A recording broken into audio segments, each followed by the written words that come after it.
Hey everyone, my name is Mark and I am a studio owner here in Southeast Portland, but I'm also a real big toy collector. In fact, this is the next thrift store toy rescue video I'm going to do on this 1/18th helicopter, just to let you know that I'm more than just a witness from the sidelines. I'm in here making things happen in the world of toys.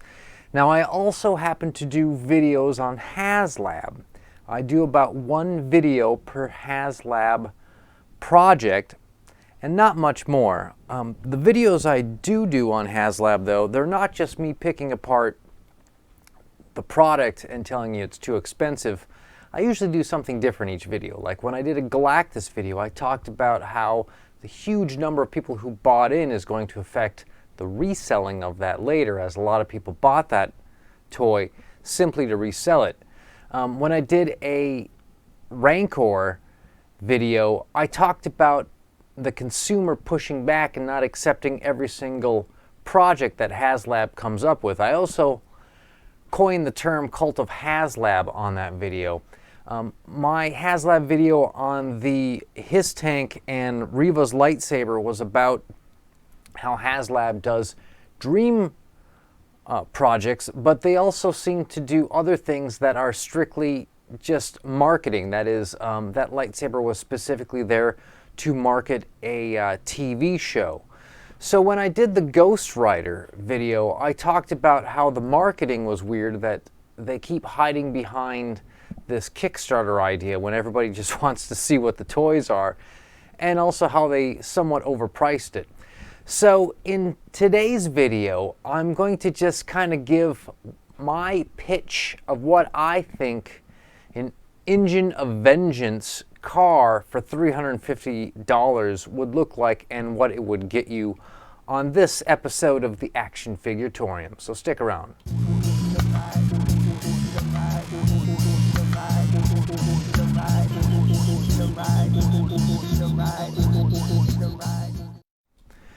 So a lot of people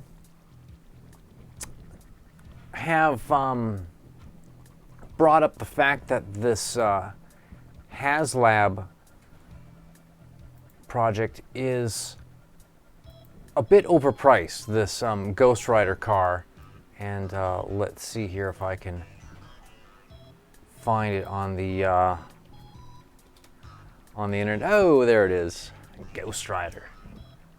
So that we know what we're talking about. Hey, look at that, 5,522 backers. That's more than when I made my last video, so it's going up. I also predicted it would fund. It would limp to funding, but it would fund. So what I was pitching, what I was saying was that this is not a $350 car and driver. This is more like a $50 car, and then you just get a pilot with it. That's usually the way models work. That's what this looks like to me. And most other channels have beat this to the ground. They've dissected it. In fact, there's a podcast called 3POA where an industry guy, Bobby Valla, goes through and he breaks down how many pieces in some of the other toys from HasLab that they've put up for this price, and about how many pieces you would get with this, just to give you an idea of the difference in production, but how they kind of come at the same price, and that something just doesn't seem to gel. So I wanted to tell you guys my idea for what a $350 car would be, but first I gotta explain really where we're at with making toy cars at this point on the planet, and why everybody all of a sudden is toy expert. And it's not for reasons you think. It's actually because they've been making toy cars for a really long time, and there are thousands and thousands and thousands and thousands and thousands of them out there that have been produced over the years by probably thousands of different companies at this point. So what I wanted to point to was, if you go to Walmart, and I'm not happy to use Walmart for any sort of discussion or argument, but here we are, we're on the Walmart site. We can use this to kind of calibrate and check where we're at with this. And if you do a search for Dodge Charger model, you get 311 results, okay? And there's a couple that we're going to look at specifically, but these are different brands, different scales, different sizes, different materials, different types of Dodge Chargers. There's modern ones, there's old ones, but for what we're talking about with the one that HasLab is doing, this is kind of an interesting marker here to give you an idea of the real money we're talking. Okay, so this is a 69 Charger die-cast model car. This is 1/18th scale, okay? And this clocks in at $44.99, so $45, okay? Under $50 for this thing. Now the first thing you're saying is, but Mark, this is a different scale. You're comparing apples to oranges, and so because 1/12th is gonna be bigger than 1/18th, this is going to just be way more expensive. And that is not necessarily true. It is not going to be fucking bananas more expensive, okay? It's going to be a little bit more expensive to have the 1/18th. If you look at the average size of a mold that they use, an injection mold for making toys, it's not going to be that much bigger to go from the 1/12th or to go from the 1/18th to the 1/12th. It will require a little bit more plastic. Of course, it requires its own separate mold, unless like these guys had this car sitting around for a while and they've been reusing it or using it, which I don't think. I think this is a new design, but done on the computer, the one from HasLab. But this piece here, at 1/18th scale, clocks in less than that. So, for those who don't know, Mythic Legions was going to originally come out as a 4-inch line of action figures. In fact, there's a interview you can find online where they're talking about how they're going to launch Mythic Legions, and it's going to be 4 inches, and it's based on this other toy company's system of swappable parts. I think the company is called Gylos. Put in the comments if I'm saying that right, if that's the correct name. What they found out was that the cost of the 1/18th to the 1/12th was not substantially that different, to the point that when it got to the consumer, the 1/18th scale, which is like the Kenner Star Wars, 3.75 guys to 4 inches, it was going to be about the same price as if they just made a 6-inch. So the 4 Horsemen Mythic Legions eventually went with the 6-inch because the cost difference was not that much. And I'm not saying that that applies to vehicles or really anything else, but to say that the difference between, at this point, 1/18th to 1/12th is not going to be fucking bananas difference, okay? I realize it's different, but it's not going to be this huge difference. So this car, right, is die-cast metal, and Hasbro's would be plastic. And Hasbro has been making plastic things for a long time. They've probably make more plastic things than anybody. They've probably been making plastic things longer than anybody. They probably have the cheapest plastic around. They can probably get the very best deals on anything plastic, okay? So plastic is going to be way cheaper than the run of these cars in die-cast metal. And then lastly, there's no middleman in HasLab to consumer. Like, this is Walmart. Walmart is the middleman. They've got to get the toy, sell it to you, and then the toy company has to make its money, and Walmart has to make its money. That's not the case with HasLab. They're going direct, so we're cutting out a middleman. It should be even cheaper. If you think about it, it should be even cheaper than if they had to put that Engine of Vengeance in retail.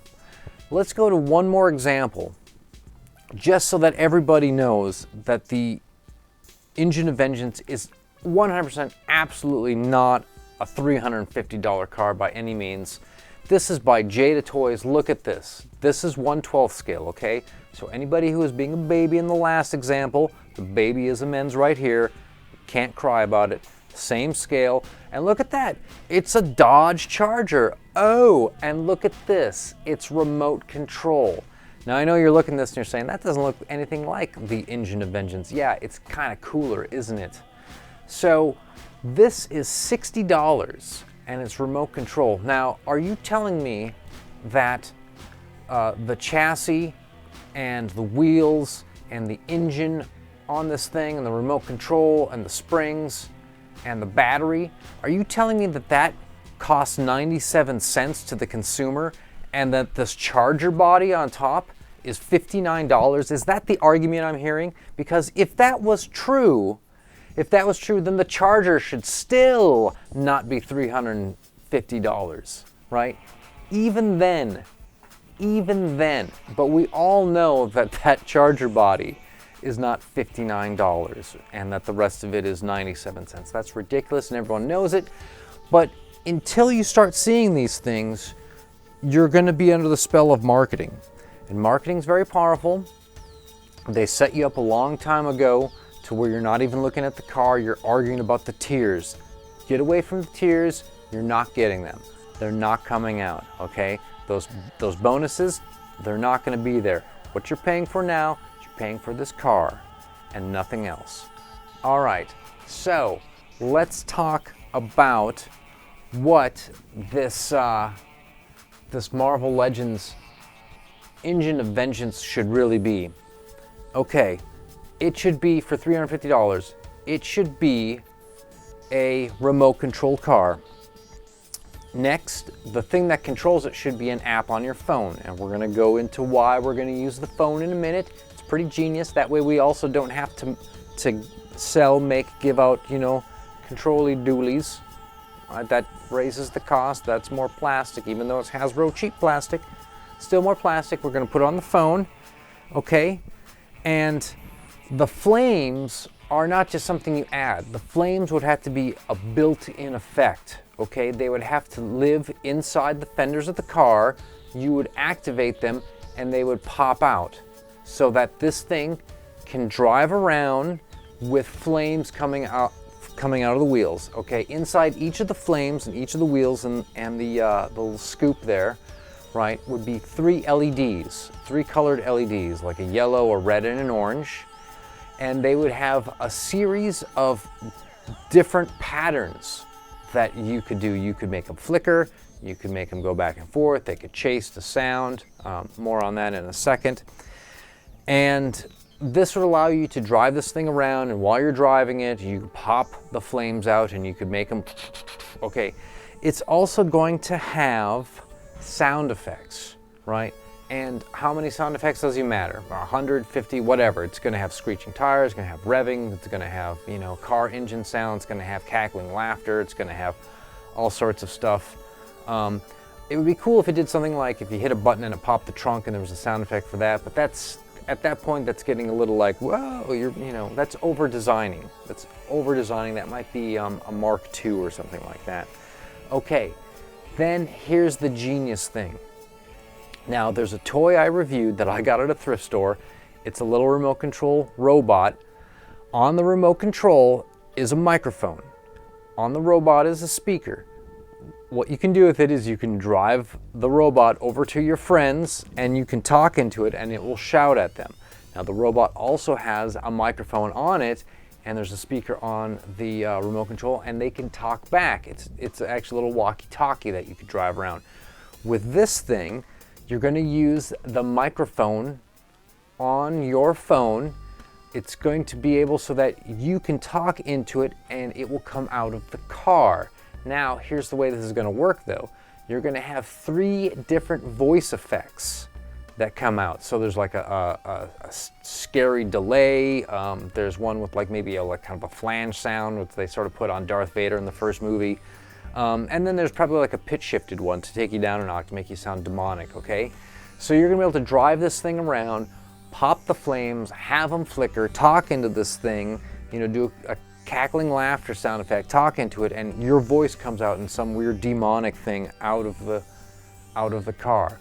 Okay, and then as far as the figure goes, right?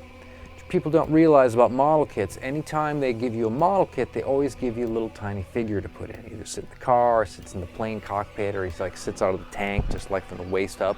And that's what I looked at when I saw this guy. To me, I didn't see him as a Marvel Legends or an action figure on a peg. I saw him as just a generic black widget that you just shove in the car so that you have a driver. So the driver that you would get for $350 would have a peg coming out of the back. When he sits in the car, the peg plugs into the seat. That way you can put other action figures in the seat if you want, but if you put this guy in the seat, he plugs in, you'd have a way to activate him so that the LED in the head of the figure, that's right, I would put an LED in, would glow. And there would be a very small rotary system where the head would turn back and forth, and that's it. That's all this guy does. He doesn't do anything else. He doesn't shift the gears. He doesn't, but there's a little bit of animatronics to it. That the head would move and the flames would go, and it only gets power when it's connected to the seat through the circuitry, okay? And that's a $350 toy, what I just described. That is a $350 toy. The toy that they are showing you here, this thing, right? It's not even this, okay? It's not even this, right? It's way closer to this. And it's not even this, because this is die-cast metal. So the last thing that I kind of want to say about this HasLab project, and really all HasLab projects, is, and I know some people when they hear this, they're going to flip out. They're like, what's wrong with Major? Why does this guy talk about stuff like this? What kind of a person suggests these things? Well, here's the thing. None of these things should, as their little added bonuses, none of them should come with action figures. None of them should come with action figures. I'm going to say it again to drive it home, and it's going to make people flip out and they're going to think I'm dumb. But here's the deal. Marvel Legends makes action figures all day long. That's all these guys do. They make action figures and they literally shovel them out. I've got video of the Marvel Legends Eternals peg warming at a Goodwill, okay? They couldn't sell them at retail to the point where they gave them to jobbers who put them into Salvation Armies, they put them into Value Villages, they put them into Goodwills, they get them into flea markets, they put them in all these secondhand, because they have so many they don't even know where to go with them, right? So they're sitting in piles and piles and piles in secondhand stores, not selling.